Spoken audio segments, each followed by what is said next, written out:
Parliament ಚುನಾವಣೆ ಘೋಷಣೆ ಆಗಿದೆ.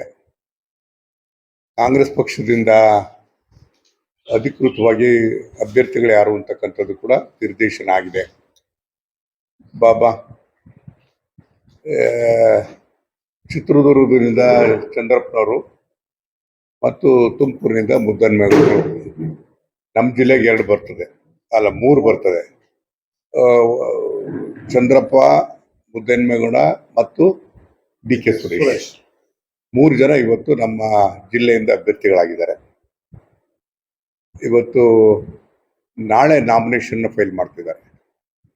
ಚಂದ್ರಪ್ಪನು ನಾಳೆ ಫೈಲ್ ಮಾಡ್ತಿದ್ದಾರೆ, ಮುದ್ದನ್ಮೇಗೌಡರು ನಾಳೆ ಫೈಲ್ ಮಾಡ್ತಿದ್ದಾರೆ, DK ಸುರೇಶ್ ಈಗಾಗಲೇ ಬೆಂಗಳೂರಿನಲ್ಲಿ ಫೈಲ್ ಮಾಡಿದ್ದಾರೆ. ಸೊ ಹಾಗಾಗಿ ಇವತ್ತು ನಮಗೆ ಅತ್ಯಂತ ಕಷ್ಟದ ದಿನಗಳು.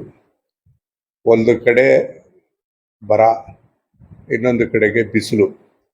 ಆ ಬಿಸಿಲಿನ ಜಳದಲ್ಲಿ ಜನ ಹೊರಗಡೆ ಬರ್ತಕ್ಕಂಥದ್ದೇ ಕಷ್ಟ ಇದೆ. ಇಂಥ ಸಂದರ್ಭದಲ್ಲೂ ಕೂಡ ಚುನಾವಣೆ ಪ್ರಕ್ರಿಯೆ ನಿಲ್ಲದಿಲ್ಲ. ಅದನ್ನ ನಾವು ಅಭಿಮಾನಿಗಳನ್ನ ಮತ್ತು ಮುಖಂಡಗಳನ್ನೆಲ್ಲ ಜೊತೆಗೂಡಿ ಇವತ್ತು ನಾಮಿನೇಷನ್ ಫೈಲ್ ಮಾಡೋದ ಕಾರ್ಯಕ್ರಮದಲ್ಲಿ ಹೆಚ್ಚಿನ ಸಂಖ್ಯೆಯಲ್ಲಿ ಬರಬೇಕು ಚಿತ್ರದುರ್ಗಕ್ಕೆ ಅಂತೇಳಿ ವಿನಂತಿ ಮಾಡೋದಕ್ಕೋಸ್ಕರ ತಮ್ಮ ಮುಖೇನ ಮನವಿ ಮಾಡೋದಕ್ಕೋಸ್ಕರ ಇವತ್ತು ನಾವು ಇಲ್ಲಿ ಸೇರಿದ್ದೇವೆ. ದಯಮಾಡಿ ಚಂದ್ರಪ್ಪನವರು ಈಗಾಗಲೇ ಒಂದು ಕ್ಷೇತ್ರದ MP ಆಗಿದ್ರು, ನಮ್ಮ ಕ್ಷೇತ್ರದ MP ಆಗಿದ್ರು. ಸರಳ ಸಜ್ಜನಿಕೆಗೆ ಹೆಸರಾಗಿರ್ತಕ್ಕಂಥ ಚಂದ್ರಪ್ಪನವರು ಮತ್ತೆ ಹೋದ ಬಾರಿ ಸ್ಪರ್ಧೆ ಮಾಡಿ ಸೋತಿದ್ರು. ಈ ಬಾರಿ 3ನೇ ಬಾರಿ ಸ್ಪರ್ಧೆ ಮಾಡ್ತಾ ಇದ್ದಾರೆ. ಹಾಗಾಗಿ ಅವರಿಗೆ ಎಲ್ಲರ ಬೆಂಬಲ ಬೇಕು. ಮತ್ತು ನಮ್ಮ ಮತಕ್ಷೇತ್ರದಲ್ಲಿ ಹೆಚ್ಚಿನ ಸಂಖ್ಯೆಯಲ್ಲಿ ಕಾಂಗ್ರೆಸ್ಸಿನ ಮುಖಂಡರುಗಳು, ಅಭಿಮಾನಿಗಳು ಎಲ್ಲರೂ ಕೂಡ ಇವತ್ತು ನಾಮಿನೇಷನ್ ಬರಬೇಕು ಅಂತೇಳಿ ವಿನಂತಿ ಮಾಡೋಕ್ಕೋಸ್ಕರ ಇವತ್ತು ನಾವು ಕರೆದಿದ್ದೇವೆ. ಅದೇ ರೀತಿಯಾಗಿ ತುಮಕೂರು ಸಿರಾದಲ್ಲಿ 2 ಕ್ಷೇತ್ರ ಇದೆ. ಒಂದು ಕಡೆ ಚಿತ್ರದುರ್ಗ ಆಗ್ತದೆ, ಇನ್ನೊಂದು ಕಡೆಗೆ ತುಮಕೂರು ಕ್ಷೇತ್ರ ಆಗ್ತದೆ. ಅದೇ ರೀತಿಯಾಗಿ ಮುಖಾಪಟ್ಟ ಮತ್ತು ಉಳಿಯಾರು ಈ ಭಾಗದಿಂದ ಬರ್ತಕ್ಕಂಥವರೆಲ್ಲರೂ ಕೂಡ, ನನ್ನ ಹಳೆ ಕ್ಷೇತ್ರ ಏನಿತ್ತು ಅವರೆಲ್ಲರೂ ಕೂಡ ನಿನ್ನೆ ದಿವಸನೂ ಕೂಡ ಮುದ್ದನ್ಮೇಗೌಡರು ಕೂಡ ಬಂದಿದ್ರು. ಇವತ್ತು ಅವರು ಕೂಡ ಎಲ್ಲರೂ ನಾವು ನಾಮಿನೇಷನ್ ಫೈಲ್ ಮಾಡಕ್ಕೆ ಹೋಗ್ಬೇಕು ಅಂತೇಳಿ ನಮ್ಮ ಮತದಾರರಲ್ಲಿ ವಿನಂತಿ ಮಾಡೋದಕ್ಕೋಸ್ಕರ, ನಿಮ್ಮ ಮುಖೇನ ಕೇಳೋದಕ್ಕೋಸ್ಕರ ಇವತ್ತು ನಾವಿಲ್ಲಿ ಸೇರಿದ್ದೇವೆ. ನಾನು ಒಂದು ಚುನಾವಣೆ ನಾಳೆ ಕೊನೆಯ ದಿನ. ಇವತ್ತು ಕೇಂದ್ರದ ಗೃಹ ಸಚಿವರು ಇವತ್ತು ಚುನಾವಣಾ ಪ್ರಚಾರದಲ್ಲಿ ಪಾಲ್ಗೊಂಡಿದ್ದಾರೆ. ನಿನ್ನೆ ಆ ಚುನಾವಣಾ ಪ್ರಚಾರದ ಸಂದರ್ಭದಲ್ಲಿ ಅವರು ಈ ರಾಜ್ಯಕ್ಕೆ ಬರ ಇದೆ ಅಂತಕ್ಕಂಥದ್ದು ಗೊತ್ತಿತ್ತೋ ಇಲ್ವೋ, ಬರ ಅಂತಕ್ಕಂಥದ್ದು ಕಣ್ಣಿಗೆ ಕಾಣಿಸ್ತಾನೆ ಇಲ್ವೋ ಅವ್ರಿಗೆ. ಬನ್ನಿ,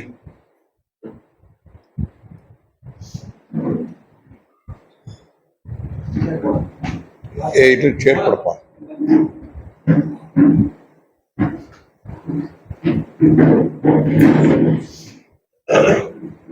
ಗೃಹ ಸಚಿವರು ನಿನ್ನೆ ಒಂದು ಹೇಳಿಕೆಯನ್ನು ಮಾಡಿದ್ದಾರೆ.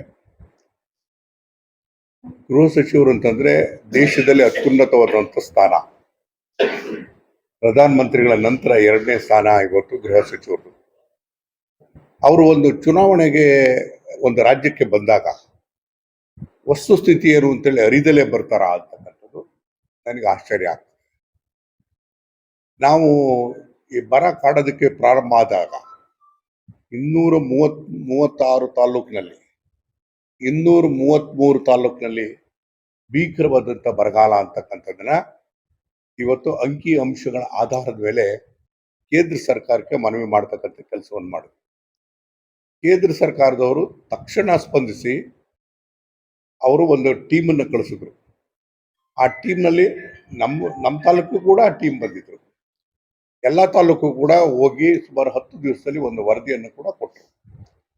ವರದಿಯನ್ನು ಕೊಟ್ಟ ಮೇಲೆ, ನಾವು ಮನವಿ ಕೊಟ್ಟ ಮೇಲೆ ಕೇಂದ್ರ ಸರ್ಕಾರದ ಸಮಿತಿ ಬಂದು ವರದಿಯನ್ನು ಕೊಟ್ಟ ಮೇಲೆ ಇವತ್ತು ನಮ್ಮ ಸಂಬಂಧಪಟ್ಟಂತ ಎಲ್ಲ ಸಚಿವರುಗಳು ಕೂಡ ಅವತ್ತು ಉತ್ತರ ಭಾರತದಲ್ಲಿ ಕೆಲವು ರಾಜ್ಯಗಳಲ್ಲಿ ಚುನಾವಣೆಯಲ್ಲಿ ಪ್ರಕ್ರಿಯೆ ನಿಲ್ಲಿಸಿತು. ಆಗ ಕೇಂದ್ರದ ಕೃಷಿ ಸಚಿವರು ಮತ್ತು ಬೇರೆ ಸಚಿವರುಗಳನ್ನು ಕೂಡ ನೋಡಿ ಮನವಿಯನ್ನು ಕೂಡ ಕೊಟ್ಟು ಬಂದಿದ್ದಾರೆ. ಅದಾದ ಮೇಲೆ ಮುಖ್ಯಮಂತ್ರಿಗಳೇ ಸ್ವತಃ ಹೋಗಿ ಪ್ರಧಾನಮಂತ್ರಿಗಳನ್ನ ನೋಡಿ ಮನವಿಯನ್ನು ಕೂಡ ಕೊಟ್ಟು ಬಂದಿದ್ದಾರೆ. ನಾನು ರಾಜ್ಯದ ಪ್ರತಿನಿಧಿ ಆಗಿರ್ತಕ್ಕಂಥವ್ರು, ನನಗೆಲ್ಲದೂ ಕೂಡ ವಿದ್ಯಮಾನಗಳು ಏನಾಗ್ತದೆ, ಹೇಗೆ ನಡೀತದೆ ಅಂತಕ್ಕಂಥದ್ದು ಎಲ್ಲದೂ ಕೂಡ ಗೊತ್ತಿರ್ತಕ್ಕಂಥ. ಚುನಾವಣೆ ಸಂದರ್ಭಕ್ಕೋಸ್ಕರ ಅವ್ರು ಹೇಳಿದ್ದಾರೆ ಅಂತೇಳಿ ಅದಕ್ಕೋಸ್ಕರ ಪ್ರತಿಕ್ರಿಯೆ ಕೊಡಬೇಕು ಅಂತಕ್ಕಂಥದ್ದು ನನ್ನ ದೃಷ್ಟಿ ಅಲ್ಲ. ಆದರೆ ನಾವು ಸೆಪ್ಟೆಂಬರ್ ತಿಂಗಳಲ್ಲಿ ನಾವು ಮನವಿಯನ್ನು ಕೊಟ್ಟಿವಿ. ಮನವಿ ಕೊಟ್ಟ ಮೇಲೇನೆ ಅವರು ಕೇಂದ್ರ ಸರ್ಕಾರ ಸಮಿತಿಯನ್ನು ಕಳಿಸ್ತಾರೆ. ಅವರು ವರದಿ ಕೊಟ್ಟದ ಮೇಲೆ ಆ ವರದಿ ಕೊಟ್ಟಿರ್ತಕ್ಕಂಥದ್ದು ಏನು ಅಂತ ಹೇಳಿದ್ರೆ, ಒಟ್ಟಾರೆ 38,000 ಕೋಟಿಯಷ್ಟು ಹಣದ ರೂಪದಲ್ಲಿ ನಷ್ಟ ಆಗಿದೆ ಕರ್ನಾಟಕದಲ್ಲಿ. 38,000 ಕೋಟಿಗೂ ಹೆಚ್ಚು ಜಾನುವಾರುಗಳಿಗೆ ನಷ್ಟ ಆಗಿದೆ. ಹಾಗಾಗಿ ಅವರಿಗೆ ಶಿಫಾರಸನ್ನು ಮಾಡಿದ್ರು ಕಮಿಟಿಯನ್ನವರು ಕೂಡ. ಇವತ್ತು ಅವರಿಗೆ ಕರ್ನಾಟಕದ ಸಂಕಷ್ಟಕ್ಕೆ ಅವರ ನೆರವು ಬರಬೇಕು ಅಂತಕ್ಕಂಥ ವರದಿಯನ್ನು ಕೂಡ ಮಾಡಿದ್ರು. ಅದಾದ ಮೇಲೆ ಇವತ್ತು ಮುಖ್ಯಮಂತ್ರಿಗಳು ಪ್ರಧಾನಮಂತ್ರಿಗಳು ನೋಡಿದ್ದಾರೆ, ಗೃಹ ಸಚಿವರು ಕೂಡ ಅವ್ರು ನೋಡಿದ್ದಾರೆ. ಅವರೊಬ್ಬರಿಗೆ ಇಂಟರ್ವ್ಯೂ ಕೊಟ್ಟಿದ್ದು, ನಾನು ಕೂಡ ಅಲ್ಲೇ ಡೆಲ್ಲಿನಲ್ಲಿದ್ದೆ. ಅವಾಗ ಅವ್ರು ಏನು ಹೇಳಿದ್ರು ಅಂತಕ್ಕಂಥದ್ದು ಮುಖ್ಯಮಂತ್ರಿಗಳು ಕೂಡ ಹೇಳಿದ್ರು. ಅದಾದ ಮೇಲೆ ಕೂಡ ಇವತ್ತು ಬಂದು ಹೇಳ್ತಾರೆ 3 ತಿಂಗಳು ತಡವಾಗಿ ಕೊಟ್ಟಿದ್ದಾರೆ ಅಂತೇಳಿ. ನನಗನ್ಸುತ್ತೆ, ಒಬ್ಬ ಕೇಂದ್ರದ ಸಚಿವರಾಗಿರ್ತಕ್ಕಂಥವ್ರು ಒಂದು ಆಕ್ಟ್ ಅದ, ಡಿಸಾಸ್ಟರ್ಸ್ ಮ್ಯಾನೇಜ್ಮೆಂಟ್ ಆಕ್ಟ್ ಅಂತಕ್ಕಂಥದ್ದು. ಅಂದ್ರೆ ಈ ರೀತಿಯಾಗಿ ಪ್ರಕೃತಿ ವಿಕೋಪ ನಿಧಿ ಕಾಯ್ದೆ, ಆ ಕಾಯ್ದೆ ಅಡಿಯಲ್ಲಿ ಜಂಟಿ ಜವಾಬ್ದಾರಿ ಕೇಂದ್ರ ಸರ್ಕಾರಕ್ಕೂ ಜವಾಬ್ದಾರಿಕೆ ಇದೆ, ರಾಜ್ಯ ಸರ್ಕಾರಕ್ಕೂ ಜವಾಬ್ದಾರಿಕೆ ಇದೆ. ನಮ್ಮ ರಾಜ್ಯ ಸರ್ಕಾರದ ವ್ಯಾಪ್ತಿಯಲ್ಲಿ ಬರ್ತಕ್ಕಂಥದ್ದು ಎಸ್.ಡಿ.ಆರ್.ಎಫ್ ನಲ್ಲಿ ನಾವು ಈಗಾಗಲೇ ಹಣವನ್ನು ಬಿಡುಗಡೆ ಮಾಡಿ 1,000 ಕೋಟಿಗೂ ಕೂಡ ಹೆಚ್ಚು ಹಣವನ್ನು ಬಿಡುಗಡೆ ಮಾಡಿ ರೈತರುಗಳಿಗೆ 2,000 ರೂಪಾಯಿನ ಅಕೌಂಟಿಗೆ ಕೊಡ್ತಕ್ಕಂಥ ಕೆಲಸವನ್ನು ಕೂಡ ಮಾಡಿದ್ದೇವೆ. ಅದ್ರ ಜೊತೆಗೆ ಕುಡಿಯ ನೀರು ಮತ್ತು ಮೇವು ಇನ್ನೊಂದು ವಿಚಾರದಲ್ಲೂ ಕೂಡ ಎಲ್ಲ ಇವತ್ತು ಜಿಲ್ಲಾಧಿಕಾರಿಗಳಿಗೆ ಹಣವನ್ನು ಬಿಡುಗಡೆ ಮಾಡುವಂತ ಕೆಲಸ ಮಾಡಿದೆ. ಆದ್ರೆ ನಾವು ಹೆಚ್ಚು ನಿರೀಕ್ಷೆ ಮಾಡಿರ್ತಕ್ಕಂಥದ್ದು NDRF, ಅದರ ನ್ಯಾಷನಲ್ ಡಿಸಾಸ್ಟರ್ಸ್ ಮ್ಯಾನೇಜ್ಮೆಂಟ್ ಇದ್ರ ಪ್ರಕಾರ ಬರ್ತಕ್ಕಂಥ ಹಣ.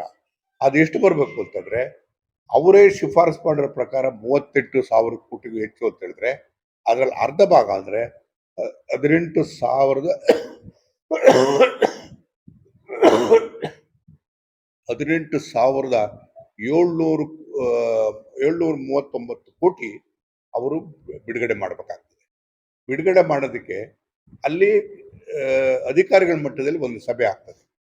ಇವತ್ತು ಹೋಮ್ ಸೆಕ್ರೆಟರಿ ಇರ್ತಾರೆ ಮತ್ತು ಬೇರೆ ಬೇರೆ ಇಲಾಖೆಯ ಸೆಕ್ರೆಟರಿಗಳು ಇರ್ತಾರೆ, ಅವರೆಲ್ಲರೂ ಕೂಡ ಮೀಟಿಂಗ್ ಮಾಡಿದ್ದಾರೆ.